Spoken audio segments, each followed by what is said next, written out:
The sound was not an explosion. It was the screaming snap of a cosmic law being broken, a sound that had not been heard since the King of All erased the first timeline. In the absolute nothingness of the world of void, where silence is supposed to be eternal, the Grand Minister stood, with his hands clasped behind his back, floating before the colossal, slumbering golden visage of Zalama. The dragon god's scales rippled like liquid galaxies, his breath a slow tide of creation and destruction. But the Grand Minister did not bow. Above the minister, the halo of the angels, usually a serene loop of pale blue light, suddenly fractured, bleeding a violent, prism-shattering violet. Behind him, 12 silhouettes materialized from the warp of spacetime. Whis, Vados, Margarita, Korn, the entire pantheon of attendants. They did not hold their staffs in rest. They held them like spears. The neutrality that had defined their existence for eons evaporated in a single, coordinated surge of killing intent. The Creator has become the cancer, the Grand Minister whispered, his voice echoing across the multiverse, shaking the very foundation of the Super Dragon Balls.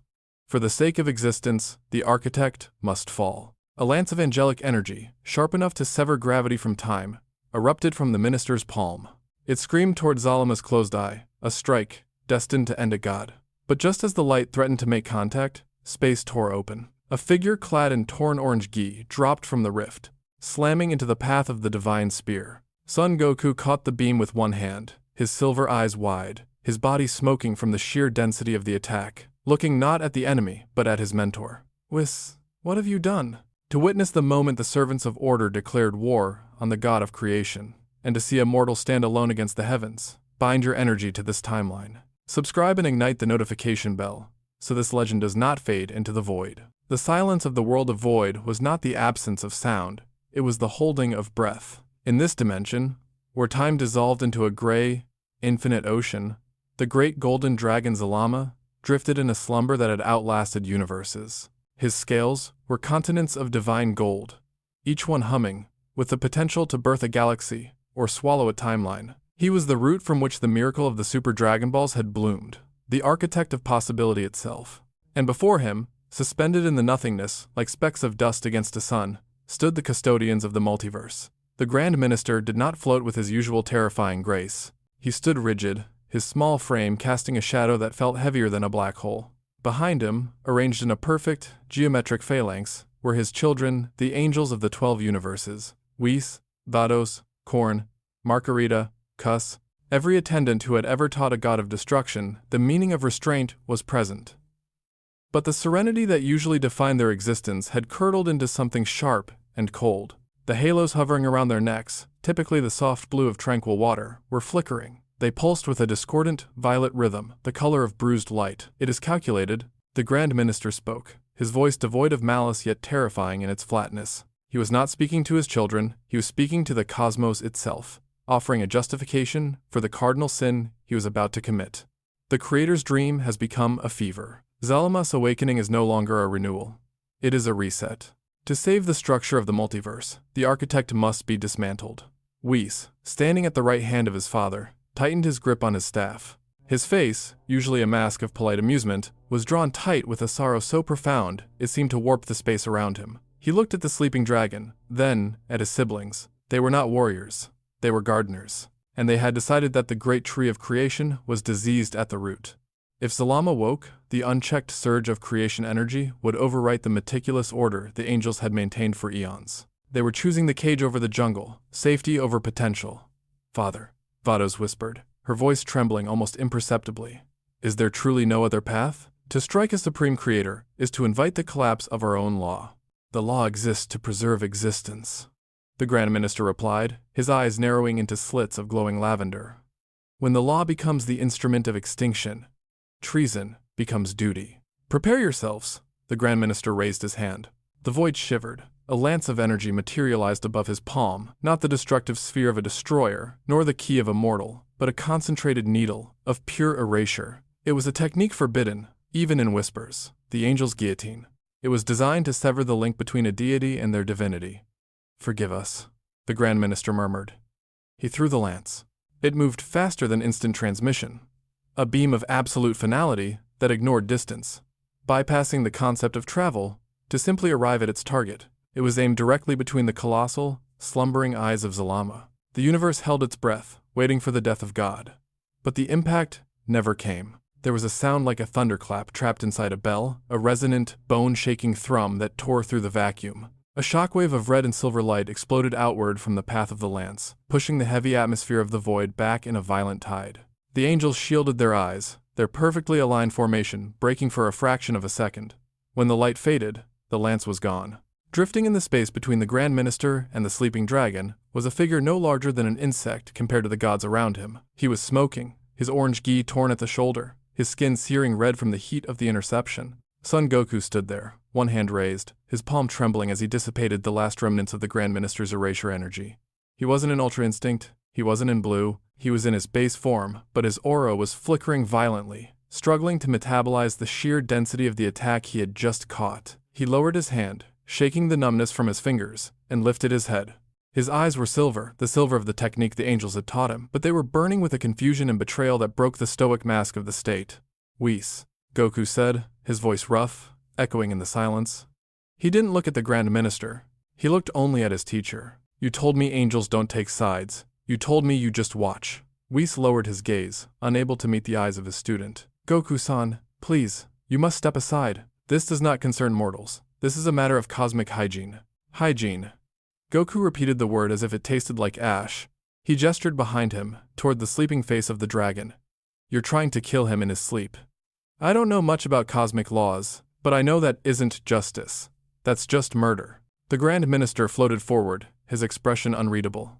"It is a necessity, Son Goku. Zalama is a wildfire waiting to spark.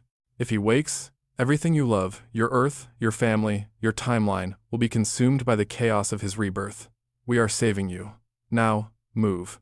Or be erased, along with the past." Goku looked at the 12 angels, beings of infinite grace, who had trained him, fed him, and guided him. He saw the cold logic in their eyes. They genuinely believed this was the only way. They were machines of order, terrified of the messy, uncontrollable nature of true creation. Goku clenched his fists. The silver in his eyes hardened, and the heat rising from his body began to warp the space around him. He shifted his stance, placing himself firmly in the center of the Grand Minister's path. "I don't care about your calculations," Goku said, his voice dropping to a growl that vibrated with the stubborn, unbreakable will of a Saiyan. "If he wakes up and threatens the world, I'll fight him then, but I won't let you kill him while he's dreaming. If you want him, you have to go through me." The Grand Minister sighed, a sound of infinite disappointment. "A pity," the High Priest said, raising 2 fingers. "I had hoped to spare the one mortal who touched the domain of the gods. But if you insist on standing with the chaos, you shall perish with it. Children, remove the obstruction." The command hung in the vacuum, absolute and terrifying. Remove the obstruction.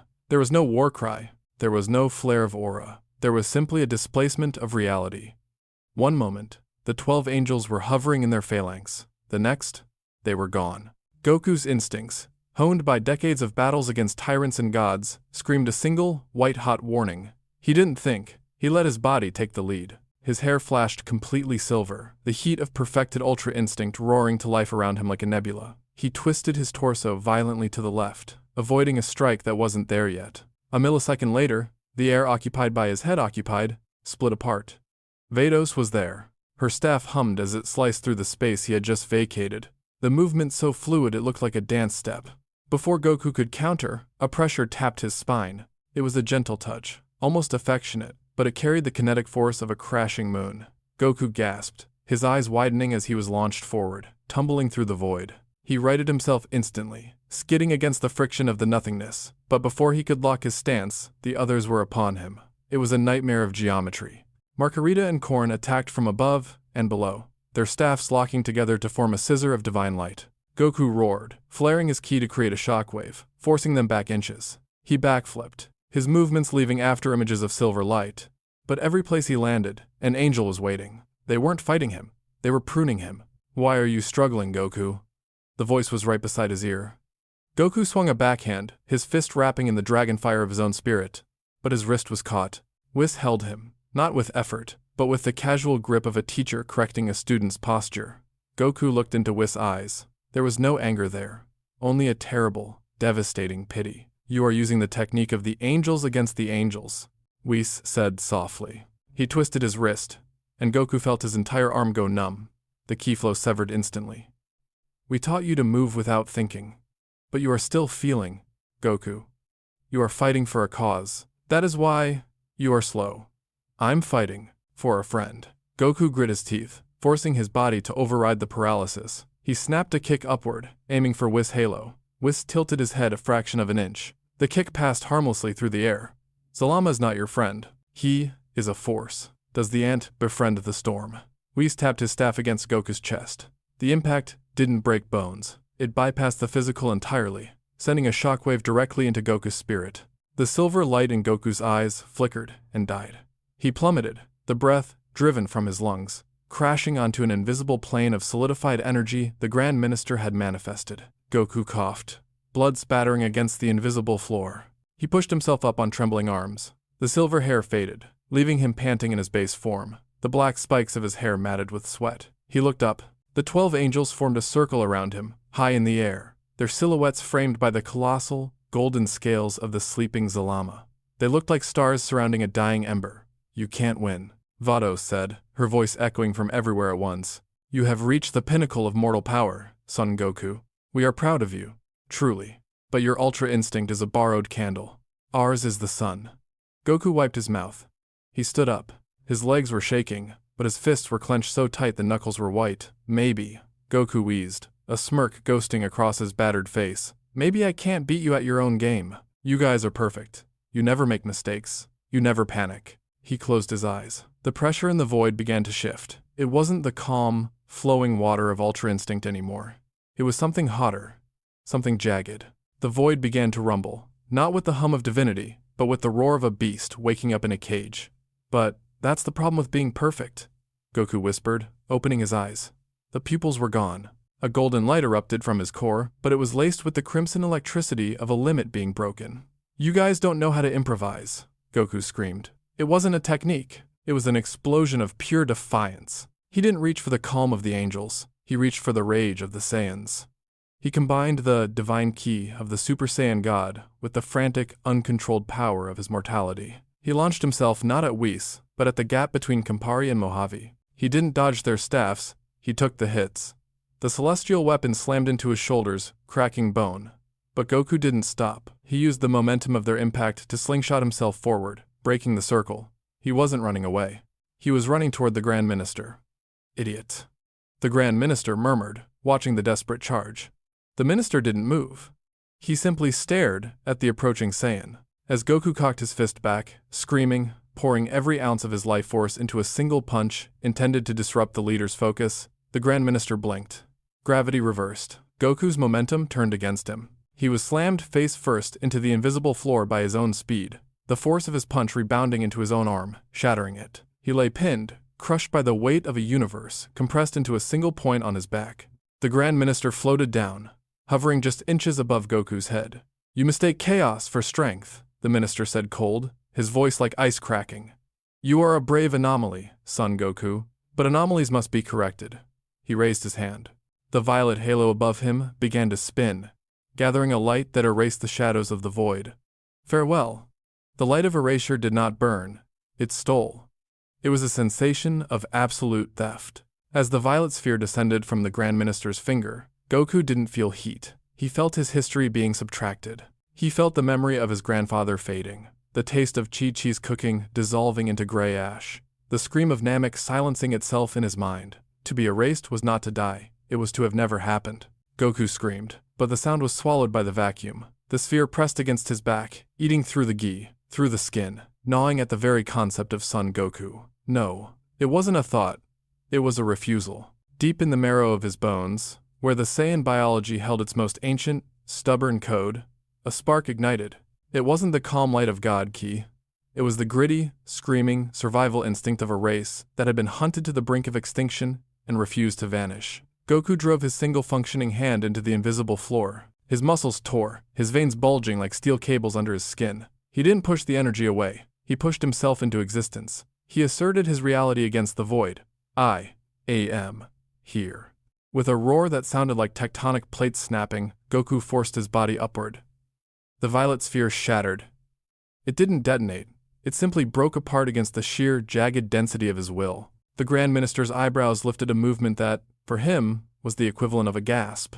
Goku stood. He was a ruin. His left arm hung uselessly at his side. His back was a map of burns where existence had tried to delete him. But he was standing. Stubborn, the Grand Minister whispered. Disorderly. Ugliness, in the face of perfection.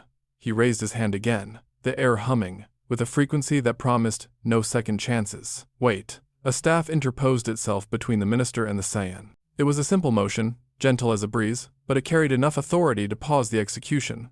Whis stepped forward. He did not look at his father. He looked at Goku. The angel's face was unreadable, stripped of its usual playful veneer. In the stark light of the void, Whis looked ancient, a creature of terrifying longevity who had watched stars die like fireflies. Father, Whis said softly.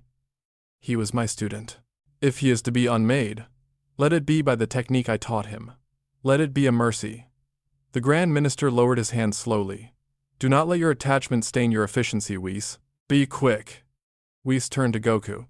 He didn't raise his staff. He let it float beside him. He raised his bare hands, assuming the opening stance of the turtle school, a mockery, or perhaps a tribute, that cut deeper than any blade. Goku-san, Whis said, his voice trembling with a strange, hollow kindness. Please, stay down. You are fighting gravity. You are fighting the tide. There is no shame in drowning when the ocean is infinite. Goku spat a mouthful of blood onto the nothingness. He raised his good arm, his legs trembling but locked in place. I don't know how to drown, Whis. You never taught me that. Whis moved. It wasn't fast. It was immediate. Whis was suddenly inside Goku's guard, his palm resting gently against Goku's chest. Then I must teach you now. A pulse of white light fired from Whis' palm. It wasn't an attack designed to break bones. It was designed to shut down the nervous system. It was the guillotine of grace. Goku's eyes rolled back. His ki flared desperately, trying to engage Ultra Instinct to dodge, but the instinct failed. How could he dodge the being who was the instinct? Whis followed the flow of Goku's own energy, riding the currents of his defense to strike at the source. Blow after blow landed.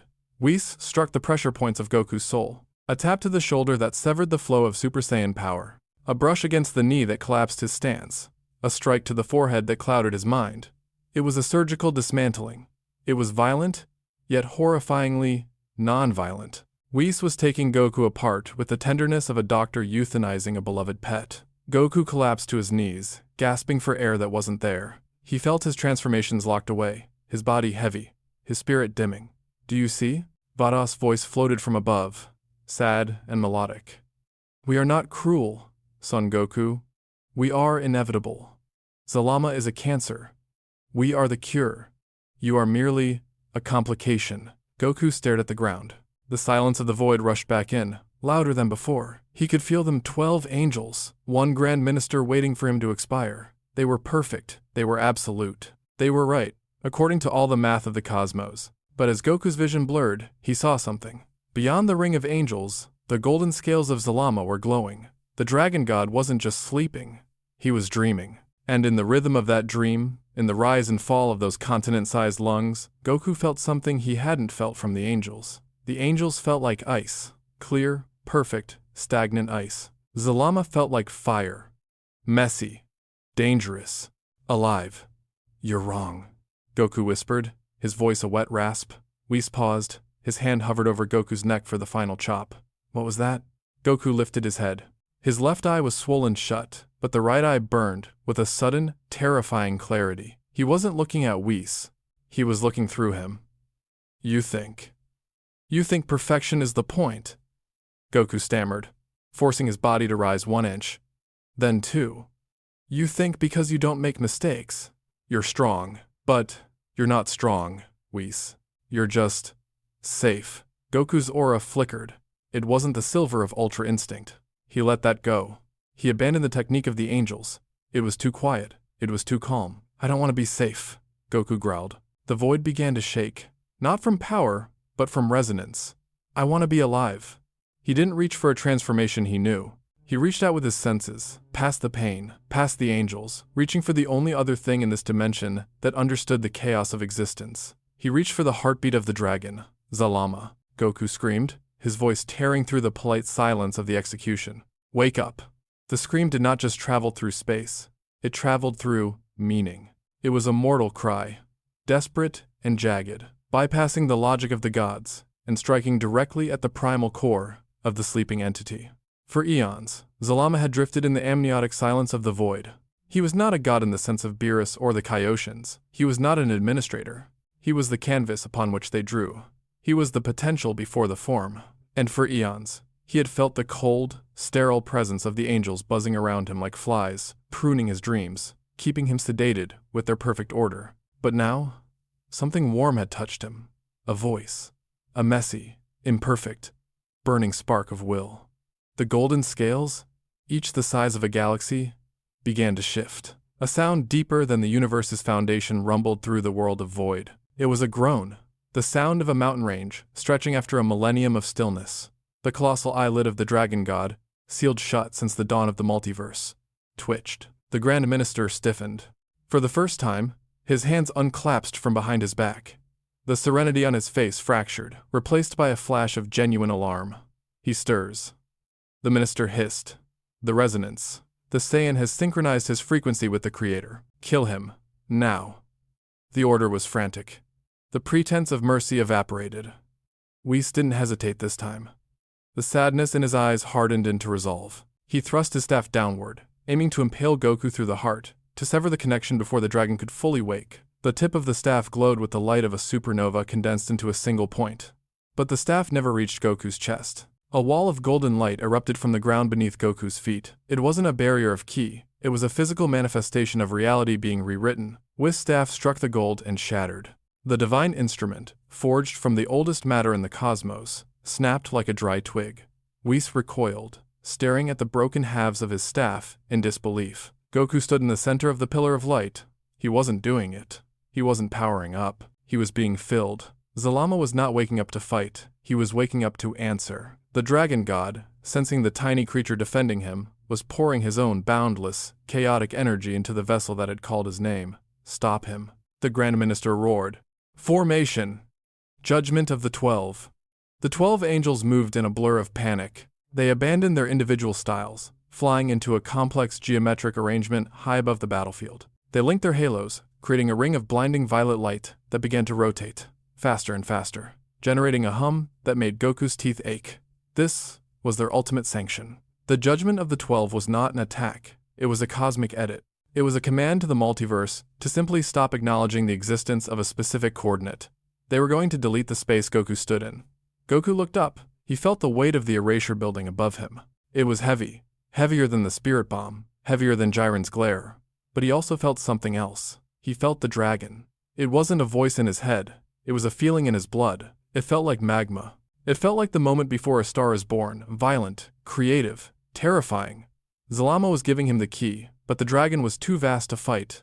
If Zalama moved, the void would collapse. He needed an avatar. He needed a needle to direct his storm. Goku closed his eyes. He let the dragon's fire flood his veins.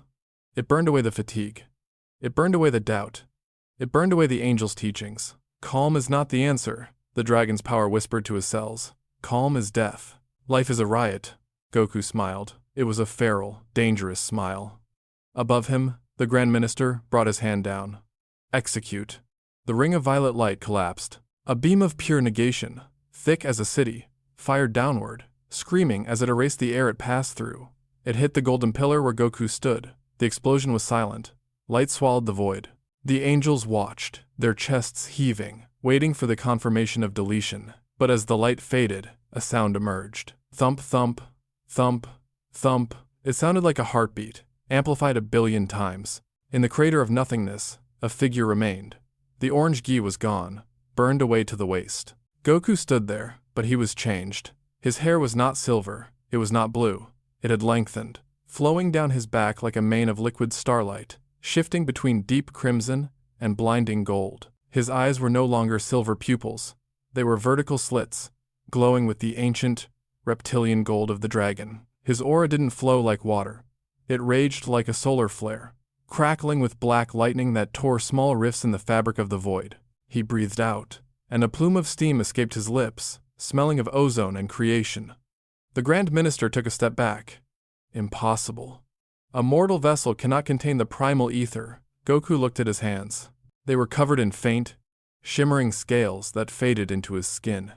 He clenched his fist, and the void around it cracked like glass. He looked up at the angels, at the beings who believed in order above all else. "You wanted to prune the tree," Goku said. His voice was layered, his own voice overlaid with the deep, resonant growl of Zalama. "But you forgot one thing." He vanished. He didn't move fast. He simply ceased to be there and started to be somewhere else. He appeared directly in front of Vados. "Trees have roots." Vados swung her staff. Goku caught it with his bare hand. The impact should have severed his arm. Instead, the staff cracked. Goku didn't counterattack with technique. He headbutted her. It was a brutal, ugly, brawler's move. The impact sent Vados careening backward, her halo flickering out. The other angels swarmed him. Margarita fired a volley of ki blasts. Korn tried to bind him with ribbons of light. Goku roared, spinning in the air, his aura expanding like a bomb. He took their hits. He didn't dodge. He let the blasts strike his chest, absorbing the pain, turning it into fuel. He was fighting like a Saiyan again. No, he was fighting like something older. He was fighting like a force of nature. He grabbed Korn by the ankle and swung him into Campari. He caught Margarita's punch and threw her into the invisible ceiling. He was a whirlwind of violence, a storm of golden fire tearing through the sterile perfection of the angelic order.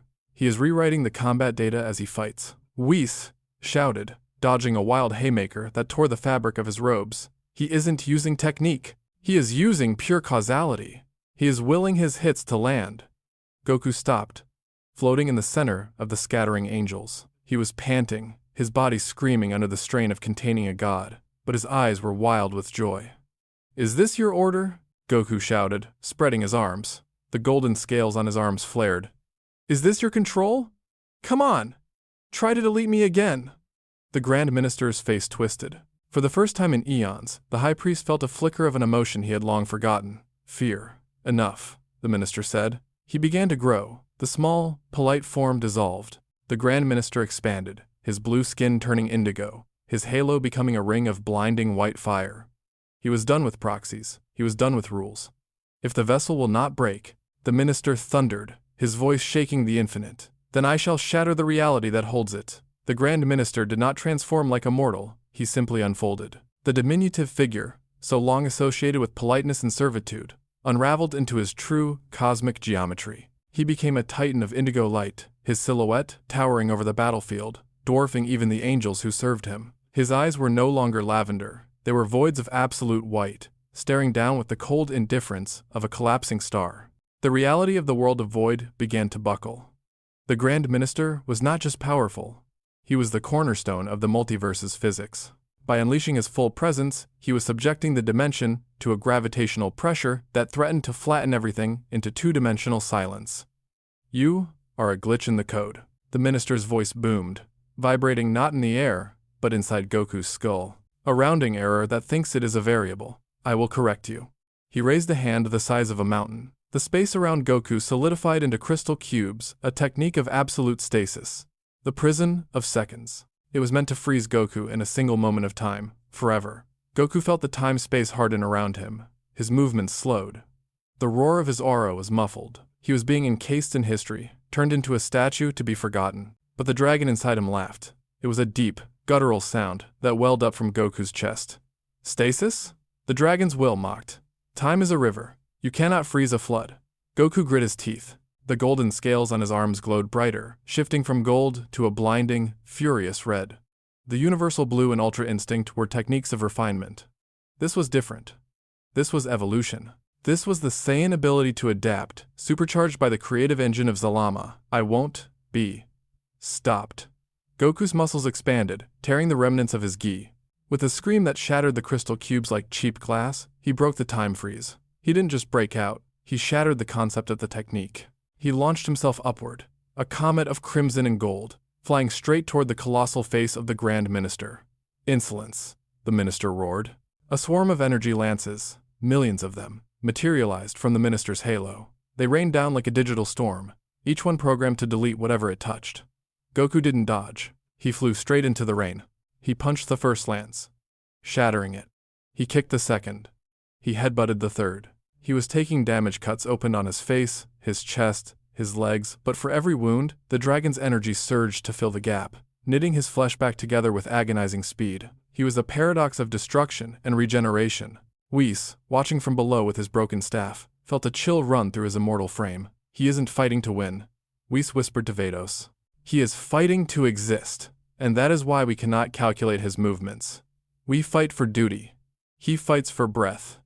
Goku broke through the barrage. He was battered, bleeding, his body smoking, but he was right in front of the minister's face. The Grand Minister's giant eye widened. Goku pulled his fist back. The energy of Zalama coiled around his arm, forming the spectral head of a dragon that roared in unison with him. Dragon Fist. The punch didn't hit the minister's face. It hit the barrier of authority that surrounded him. The impact created a shockwave that rippled through all 12 universes, shaking teacups in Universe 10 and rattling the destruction orbs in Universe 7. The barrier cracked. The Grand Minister stumbled back, his colossal form shrinking, condensing back into his humanoid shape to avoid the chaotic dispersal of his energy. He crashed onto the invisible floor, skidding for miles, his pristine robes torn, a bruise forming on his cheek. Silence returned to the void. The angels stared. Their father, the invincible high priest, had been knocked down by a mortal. Goku dropped from the sky, landing heavily on one knee. The crimson light faded, leaving him panting, the golden scales receding into his skin. He was exhausted. The power of Zalama was too much. It was burning him out from the inside.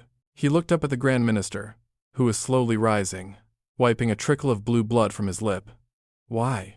Goku asked, his voice hoarse. Why are you so afraid of him waking up? Why are you so afraid of change? The Grand Minister looked at the blood on his finger. He looked at it for a long time, as if trying to understand what it was. Then, he looked at Goku. The white rage in his eyes had dimmed, replaced by a weary, ancient sorrow. Because change creates entropy, son, Goku, the minister said quietly. Order is fragile. We spend eternity building walls against the dark. Zalama. Zalama is the storm that knocks them down. We do not hate him. We fear the mess he makes. We fear that if he wakes, he will dream a new world. And in that world, we might not be needed. Goku slowly stood up. He staggered, almost falling, but caught his balance. That's it, Goku asked, a sad smile touching his lips. You're afraid of losing your jobs. He gestured to the sleeping dragon, whose breathing had steadied, the chaotic rumbling calming down into a rhythmic hum. Look at him, Goku said. He didn't wake up to destroy you. He woke up because I asked for help. He woke up to save me. Maybe. Maybe he doesn't want to burn the garden down. Maybe he just wants to see what grew. Goku took a step toward the Grand Minister, extending a hand. It was a gesture of madness. A mortal offering a hand to the second highest being in existence. You guys are so obsessed with keeping everything perfect, Goku said. But perfect is boring. And perfect things, they break easy. Like your staff, Whis. He looked over his shoulder at Whis, who was still holding the two pieces of his scepter.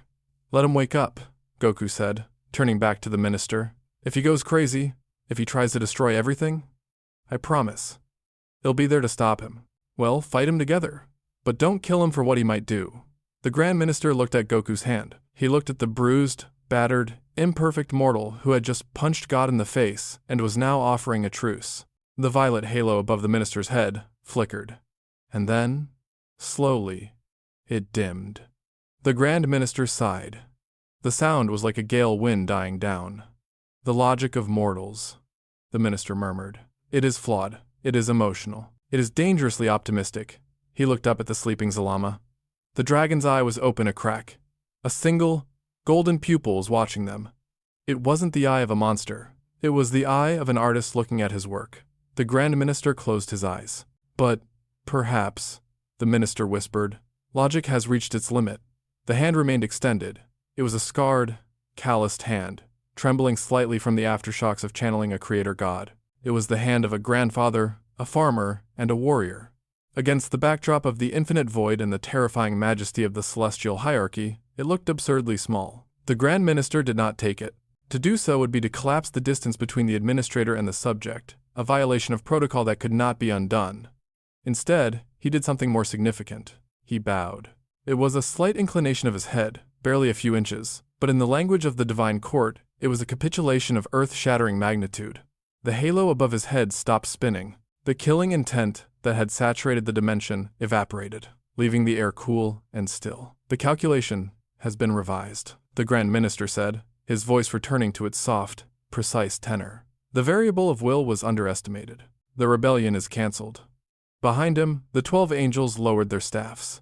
The tension left their bodies in a collective exhale that rippled through the ether. They looked at each other, then at the bruised Saiyan, with expressions ranging from disbelief to a strange, quiet reverence. They had been prepared to kill a god to save the universe. They had not been prepared for a mortal to save the god. Then, the void shifted. Zalama moved. The dragon god did not rise with a roar or a quake. He simply shifted his posture, the golden scales sliding over one another with the sound of grinding tectonic plates. The colossal head lowered, descending from the upper reaches of the nothingness until it hovered just yards away from the group. The eye that opened was larger than a solar system. It was a pool of liquid gold, ancient beyond reckoning. It focused on the angels, then on the minister, and finally, it rested on Goku. Zalama did not speak with words. Words were tools of limitation, boxes to put concepts in. Zalama spoke with truth. A sensation washed over them, not a voice, but a memory that wasn't theirs. They felt the coldness of the original nothingness. They felt the boredom of perfection.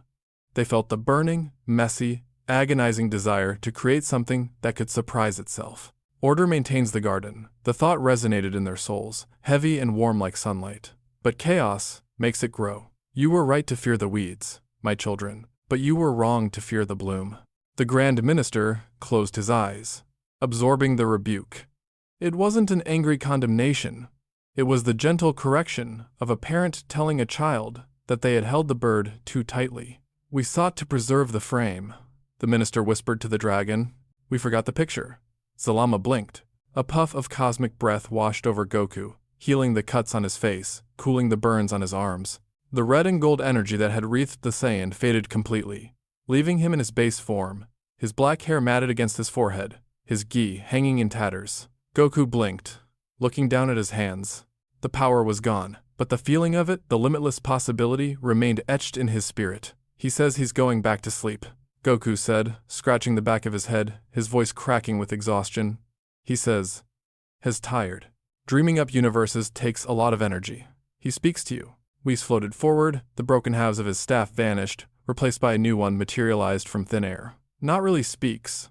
Goku shrugged, swaying on his feet. "Just, kind of feels like he's nodding. He likes you guys, you know? He thinks you worry too much." Whis looked at the dragon, then at Goku. A small, genuine smile touched his lips. "Perhaps we do. We have spent so long guarding the china shop that we forgot the bull was the one who built it." Goku laughed, but the sound turned into a yawn. The adrenaline crash hit him like a physical blow. His knees buckled, and he sat down hard on the invisible floor of the void. His stomach gave a loud, treacherous growl that echoed in the silence. "Man." Goku sighed, rubbing his belly. "Saving God makes you hungry." The tension in the room finally broke. Vados covered her mouth to hide a giggle. Even the Grand Minister's stoic expression softened. "It seems," the minister said, "that some laws of nature are absolute, regardless of the dimension." With a wave of his hand, the Grand Minister manifested a low, circular table in the middle of the void. On it appeared a spread not of divine ambrosia, but of simple, steaming food, bowls of rice, roasted meats, and fruits from a dozen worlds. It was a peace offering, a communion. "Sit," the minister commanded, though the word lacked its usual bite. "Let us break bread before we return to our stations. The timeline is safe, the creator sleeps, and the mortal rests." Goku didn't need to be told twice. He crawled to the table, grabbing a drumstick with a grin that could light up a galaxy. Whis sat beside him, his movements elegant as always, but there was a new closeness in his posture. He wasn't just sitting with a student, he was sitting with a peer. For an hour, there was no talk of erasure, no talk of power levels or cosmic duty. There was only the sound of eating, the clinking of cups, and the quiet hum of the dragon god slumbering in the background.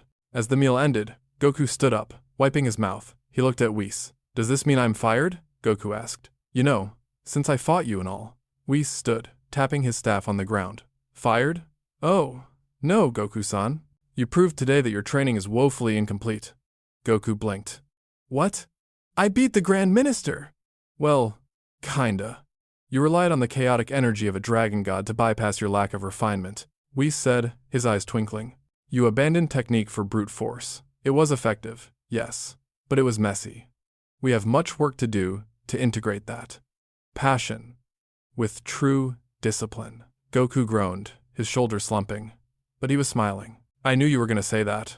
Come, Whis said, placing a hand on Goku's shoulder. Let us go home. Bulma will be wondering why the sky turned purple for a moment. Goku turned to the Grand Minister. Hey, next time you guys get scared, just ask, okay? We can figure it out. The Grand Minister nodded slowly. We shall endeavor to improvise. Whis tapped his staff. A column of light enveloped them. As they began to ascend, leaving the world of void behind, Goku looked back one last time. The angels were bowing, not to Zalama. To him, it wasn't a bow of submission. It was a bow of respect. They were acknowledging the creature who stood in the gap between the lightning and the lightning rod. The light accelerated. The void vanished. The familiar stars of Universe 7 rushed into view, comforting and bright. Goku closed his eyes, feeling the hum of his own ki, quiet and steady. He had touched the infinite, held the power of creation in his hands, and fought the architects of reality. But as the cool night air of Earth hit his face, he realized he didn't want to be a god. He didn't want to be a dragon. He just wanted to be ready for whatever happened next. The universe was no longer a machine to be maintained. It was a story being written. And for the first time in eons, the ink was wet. The stars burned quietly, as if remembering his will.